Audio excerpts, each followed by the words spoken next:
Cebu City Mayor Edgardo Labilla may bisita sa mga nasunugan sa barangay Suba, Dakbayan sa Sugbo ug mipasalig makabalik ra sila sa pagtukod silang Pinoyanan. Samtang mga modular tents gipagamit sa syudad alang sa mga fire victims. Ano ang exclusive report? Personal nga gipangumusta ni Mayor Labella ang mga nasunugan sa ilang temporaryong gipuy-an ang modular tents. Gipakiistoryahan niya mga tao aron paghupay sa kaguol sa ilang ginagatan. 90,000 sa NHA, si Kapitan Jojo Sabre, kunya ang DSWD, watag og 5,000.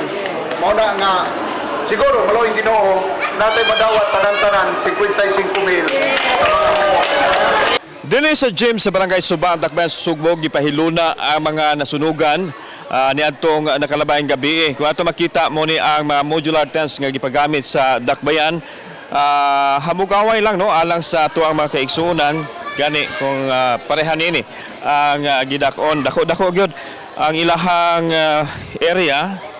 So mo ni mga kapuso no, doon na sila privacy kay kani pwede ni siya isira. So wa gyud lamok nga makasulod. Kung medyo igangon pwede ra sad nila abli. Karon nakakasuway mignighten. So kumusta ang inyong pagtulong? Okay naman sir. Okay ra. Okay ra kayo walay lamok? Wala man. O niya sa man na ay privacy. Oo na. Dili hinuon tanan na ay tent. Gipasalig sa mayor nga makabalik ra sa pagtukod ang mga tao sa ilang mga Pinoyanan. Apan gikinahanglan nga susihon una ang structural integrity sa mga balay ug hawanan usab ang mga nakaalis sa kadalanan. Nasayran nga usa sa problema nga nakita mao ang hagipot nga agianan. Gitinguha usab sa mayor ang pagdeklarar sa konseho sa syudad og state of calamity sa dapit na sunugan aron makagamit og pundo.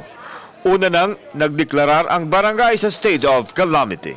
Ay assess yun ang structural integrity tungod sa kainit bisag napay nagbarog. Pero ang uban dito kinahanglan yung i-tear down. Kauban si Godfrey Relien, ako si Alan Domingo. Balitang Bisdak!